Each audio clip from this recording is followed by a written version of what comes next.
My family did not kick me out in one explosive moment. They did it quietly, in a way that made it sound practical, necessary, even deserved.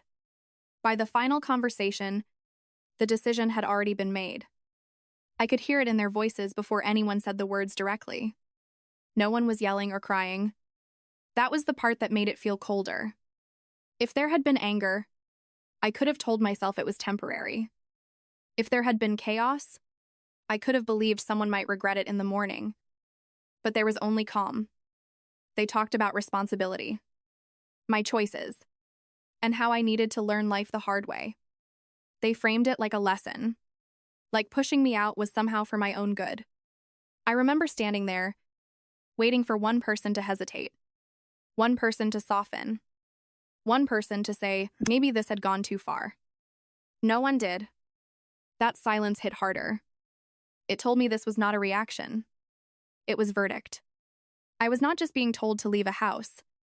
I was being removed from the place I had always assumed would be there no matter what. Even then, part of me kept trying to make sense of it.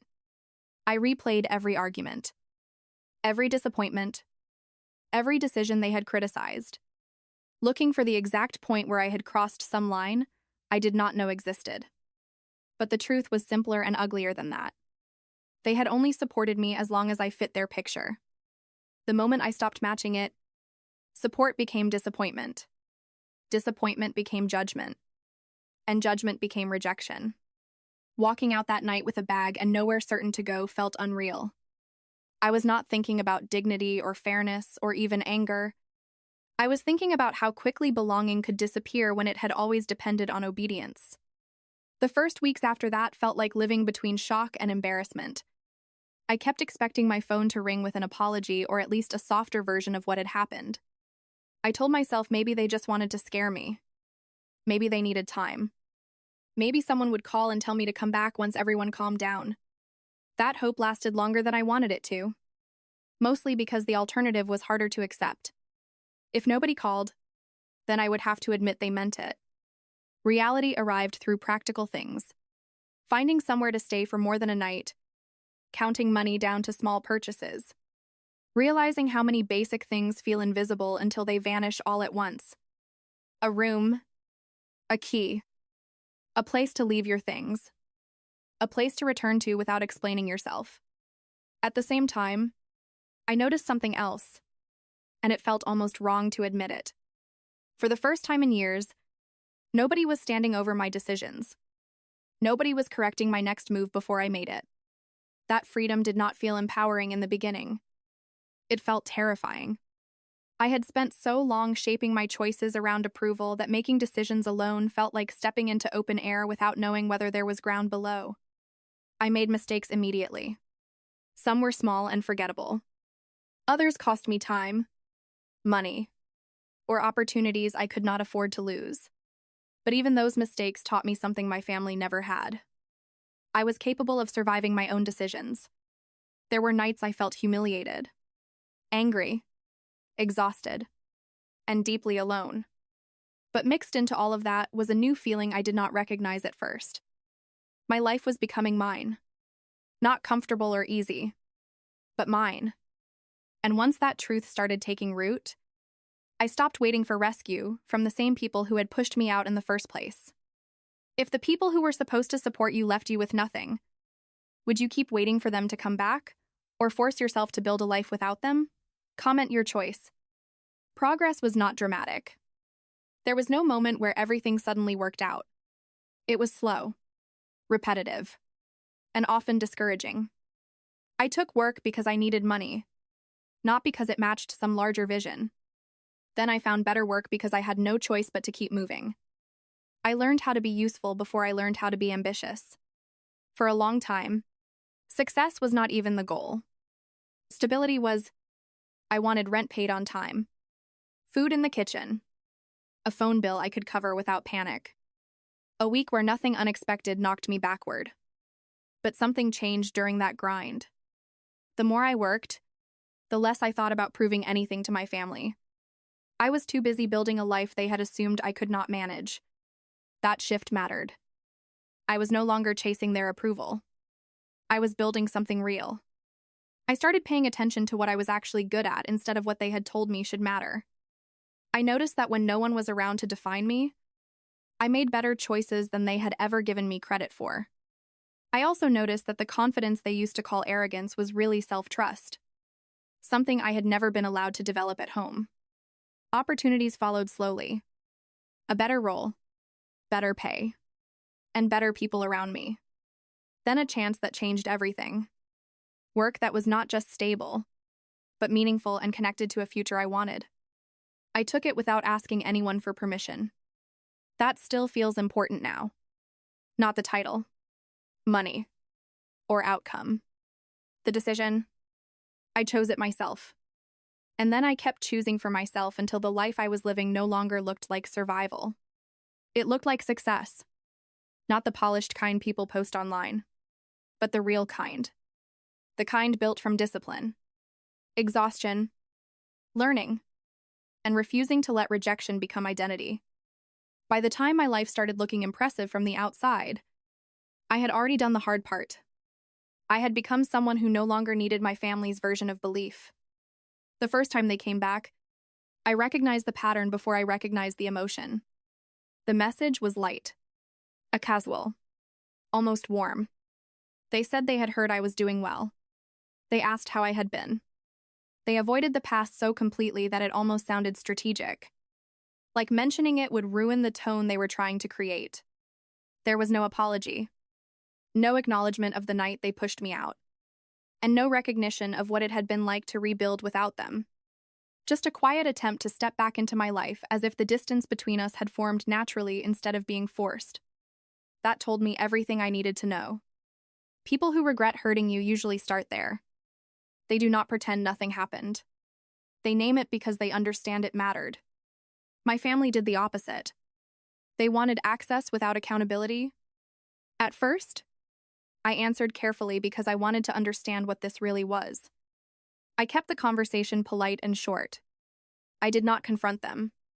Then more messages came, more interest, and more curiosity about my work, apartment, lands, and the life they had once dismissed as irresponsible. The timing was impossible to ignore. They had not reached out when I was unstable, broke, or uncertain. They had not checked in when I was sleeping on borrowed furniture and trying to figure out whether I could afford groceries and transportation in the same week. They came back when there was something to return to. Once I saw that clearly, the whole thing stopped feeling emotional and started feeling familiar. Their acceptance had always depended on conditions. As long as I fit their expectations, I belonged. When I failed to do that, I became disposable. Now that I had succeeded without them, I had become acceptable again. That realization did not break my heart. It clarified it. Because it showed me that their return was not proof that they had changed. It was proof that success had altered their view of my worth. The more we spoke, the clearer it became that they were not reconnecting with me so much as repositioning themselves around what I had built. They asked questions that sounded caring on the surface but always drifted toward status, money, opportunities, or anything that made my life look successful from the outside. They wanted details. They wanted proximity. They wanted to understand how I had managed to become someone they could now speak about with a different tone. That made me step back emotionally. If they had come back with honesty, maybe the conversation would have felt different. If someone had said, "We were wrong, and we hurt you," there would have been something real to respond to. But that never happened. Instead, they acted as if time itself had solved the problem. As if enough distance had erased the fact that they had abandoned me when I had nothing. I started noticing the same old habits under the newer, softer language. They still avoided responsibility. They still framed the past in ways that protected their self-image. They still wanted closeness on terms that cost them nothing. That was when I understood something that mattered more than the success itself. Building a good life had not changed them. It had only changed how useful I looked to them. That is a painful distinction, but an important one. Reconciliation is not automatically healing. Sometimes contact only reveals that the original wound is still shaped exactly the same. My family did not miss me when I was gone. They noticed me when I became successful. Those are not the same thing. Once I accepted that, I stopped trying to turn the situation into something meaningful because part of me still wanted family to mean safety. I could be polite without reopening the door. I could answer without inviting them back into the center of my life. They came back because success had made me visible in a way struggle never did. That was not love. That was recognition attached to outcome. And I had worked too hard for my peace to confuse the two. For a long time, I thought success would feel like a message I could finally send back to them. Proof that they were wrong. Proof that I had made it despite everything. But when that moment actually arrived, it was quieter than that. Success did not make me want revenge. It made me want distance. Because by then, I understood something I had not known the night they kicked me out. The most important thing I built was not my career, my stability, or the life that impressed other people. It was my ability to stop looking at myself through their judgment. That changed everything. Once I had that, their return no longer felt powerful. It felt late. I did not owe them a dramatic rejection. But I also did not owe them renewed access to the life I had fought to create. So I chose boundaries. DramaTalesDaily ones. I kept conversations limited. I refused guilt. I did not let politeness turn into familiarity. And most importantly, I did not let their renewed interest trick me into rewriting what had happened. They had kicked me out when I was vulnerable and come back when I was successful. Both things were true. My job was not to make those truths comfortable for them. My job was to protect the life I had built from the same conditional love that had once convinced me I was on my own because I deserved to be. I know now I did not. I was rejected because I stopped fitting a script. Then I succeeded because I learned how to live without their script at all. If there is any justice in that, it is not that they came back and saw what I became. It is that by the time they did, my life no longer depended on whether they approved. That is the part they can never take credit for. I built it after they closed the door, and I get to decide who walks through the next one. So be honest when people only come back after you succeed. Do they deserve a place in your life again? Drop your answer below. And if you want more stories like this, make sure to like, subscribe, and turn on notifications so you don't miss the next one.